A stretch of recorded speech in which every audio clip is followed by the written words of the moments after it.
You may know that there's a strange phenomenon happening in American culture, maybe beyond. Um, Mostly, I think, in middle school children or even elementary school children. Like apparently, even like 7-year-olds are saying things like 6, 7, and or someone says like six. It's gotten so bad that when teachers are calling names in line, like they say, okay, number's 1, okay, number 2, number 3, number 4, number 5, and they'll just like skip to like number 8 and number 9 because that's how bad it is. Nobody understands what this or like why people react in this. No adults understand. Only children understand. So adults, like, we can only guess at what's happening. There's no way for us to really. We have to understand it like the way we'd understand outer space through telescopes. But it's not. It's not the same as being one of the cosmos. I guess we are, in a sense, part of the cosmos. But anyway, the point is, I think the best analogy that I can come up with, is the difference between understanding what 6, 7 means, or however you intone it. I don't even know how to intone it, like 6, 7, or 6, 7, or 6, or ooh, or hey. I don't know what sounds they make. I haven't been around that many. I've only heard it secondhand. Okay, I've only heard it from others. And they're not happy. They're disgusted. I don't know. But when you go to an art museum, right, and you look at the classical art, or like, the Italian Renaissance art, everything, like the Dutch pictures of like the dead fish and stuff, or until it gets into like the surrealist stuff, everything kind of makes sense. And then when we get into like modernist or like postmodernist art, it's like the point is just to kind of confuse you. There's nothing that you can necessarily. You might be able to identify certain elements, but if you're not shocked into some kind of new reality of feeling that's highly subjective, you're not really experiencing it. But it kind of, the interesting thing is that paintings do that anyway. Like if there's a beautiful or an ugly or whatever, some kind of shocking painting, it might shock us. But in addition to the shock that we feel by the arrangement of the colors and the forms and the way the perspective is presented visually, if we're not just shocked by that, we are shocked by that in a way that we can't articulate, and that's exactly the point. That's the link between adult understanding and 6, 7, whatever the hell it means.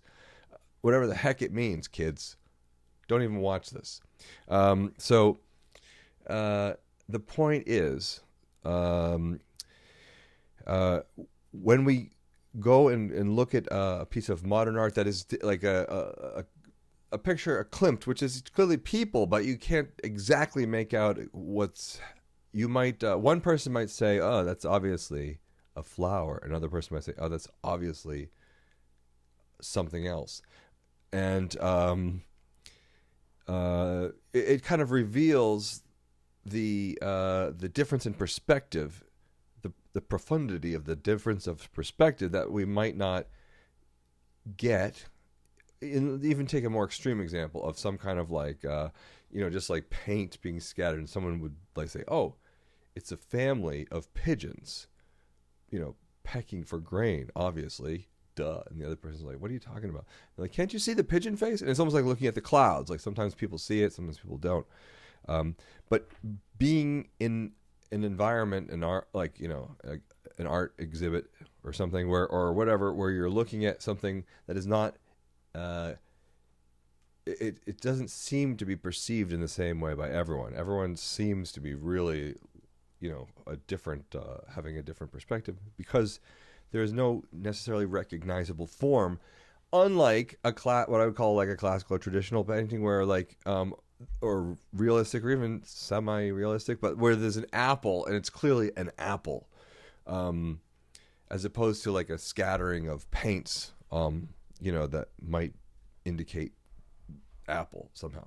Um, but an orange is an orange. A banana is a banana.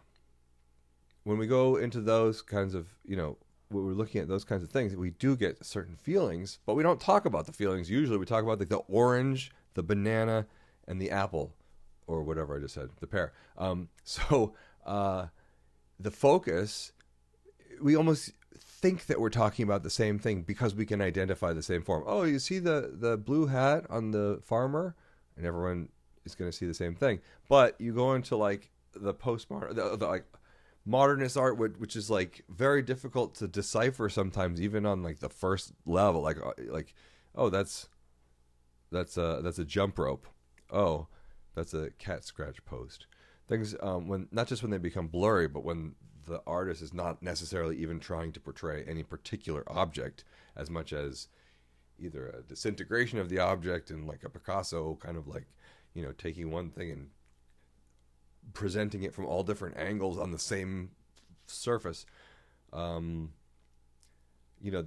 we could sort of like begin to debate things or just, but that's still all the stuff that we could say about a painting is on the level of, what can be said in words. By definition, it's kind of just a tautology. But there is something more than that. There's a feeling, and you can kind of get as close to it as possible, but you don't. You might be more inclined to focus only on the feeling if you remove the recognizable elements. And so it is with those kids these days that are saying 6, 7.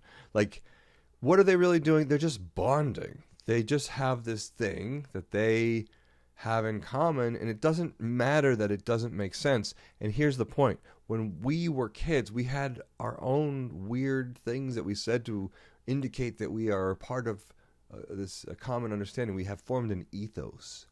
And by definition, it's like not exactly translatable into any other language or into any other like system of meaning.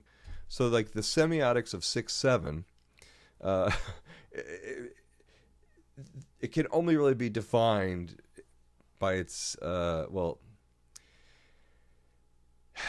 its limitations. But maybe just the fact that we are unlimited. We are limited, and we cannot experience 6, 7 unless we think of the kind of experiences we had when we were that age, when we indicated to other people, we called out something, but maybe we thought, we were talking about green hat, like, oh, and then other people are yelling like green hat, like maybe I thought you were talking about a green hat, but it really was just saying, hey, I feel like calling out and finding out who my group is. Who are the people that I can communicate with best, who really understand this language that is special to me and the other people that understand it. Because along with this 6, 7, there's a whole host of other kinds of knowledge that the people echoing